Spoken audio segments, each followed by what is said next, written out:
हर साल लाखों migrant workers gulf countries में काम करने जाते हैं। उनमें से बहुत सारे लोग सपने लेकर जाते हैं और कुछ लोग अपने साथ साया लेकर वापस लौटते हैं। आज की ये कहानी है नेपाल के एक परिवार की और उस 3 मंजिला घर की जिसे बनाने में सिर्फ ईंट पत्थर ही नहीं बल्कि किसी की अधूरी आत्मा भी शामिल हो गई। और इस पूरी कहानी में डोरेमोन और नोबिता का क्या रोल है, ये आपको अंत तक सुनना होगा। कसाई सिटी में नोबिता का एक बहुत करीबी दोस्त था। नाम था राजू। राजू के पापा गल्फ कंट्री सऊदी अरेबिया में काम करते थे। घर में जॉइंट फैमिली थी।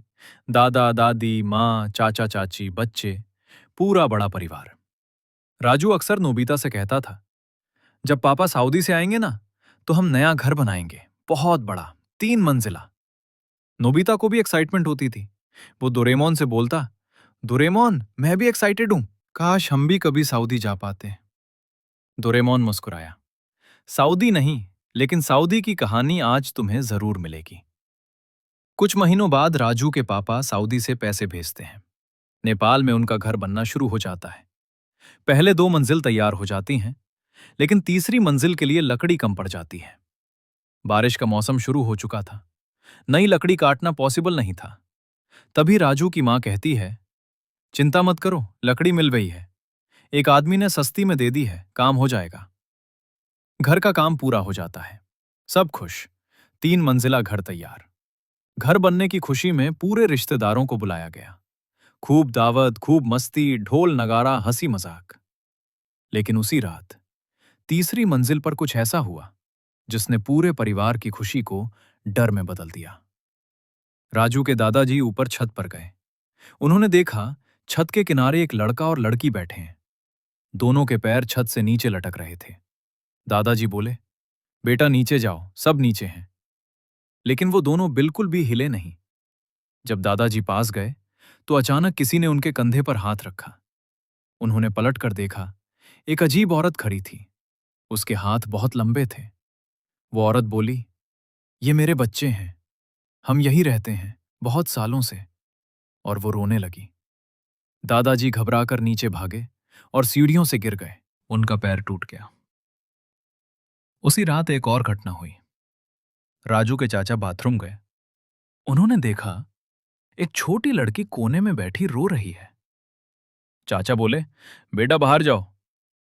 लेकिन जब लड़की ने चेहरा उठाया तो उसका चेहरा सपाट था और गर्दन आधी कटी हुई झूल रही थी। चाचा चीख पड़े। राजू अगले दिन नोबिता के पास आया। कल रात घर में कुछ अजीब हुआ, सब लोग डर गए हैं। नोबिता तुरंत डोरेमोन के पास भागा। डोरेमोन, राजू के घर में कुछ गड़बड़ है। डोरेमोन ने अपना गोस्ट डिटेक्टर गैजेट निकाला। चलो आज देखते हैं असली सच्चाई। रात को डोरेमोन, नोबिता और राजू तीसरी मंजिल पर सोने का फैसला करते हैं। 12 बजे के बाद कमरे के बाहर किसी के चलने और घसीटने की आवाज आने लगी। नोबिता डर गया। डोरेमोन, ये क्या है? तभी कमरे के कोने में एक सफेद चेहरा वाली लड़की दिखाई दी। वो धीरे धीरे रोते हुए बोली, मुझे यहीं रहना है, मुझे अपने साथ रख लो। राजू बेहोश हो गया। अगले दिन डोरेमोन ने जांच की। लकड़ी के अंदर से अजीब एनर्जी आ रही थी। राजू के पापा बताते हैं कि वो लकड़ी उन्होंने एक पुराने घर से खरीदी थी। डोरेमोन उस घर की हिस्ट्री चेक करता है और जो पता चलता है वो रोंगटे खड़े कर देता है। उस घर में एक आदमी ने अपनी पत्नी और बच्चों को कुल्हाड़ी से मार डाला था। उनकी आत्माएं उसी घर में भटकती रहीं और वही लकड़ी नए घर की तीसरी मंजिल में इस्तेमाल कर ली गई। मतलब घर के साथ साया भी आ गया। डोरेमोन का समाधान। डोरेमोन ने स्पिरिचुअल सील गैजेट लगाया। तीसरी मंजिल पर मंत्रोच्चार हुआ। धीरे धीरे वो लड़की और औरत गायब हो गए। लेकिन डोरेमोन ने कहा, यह जगह अब सुरक्षित नहीं है, इस घर में रहना सही नहीं होगा। राजू का परिवार वो घर छोड़ देता है। आज भी वो 3 मंजिला घर नेपाल में खाली खड़ा है।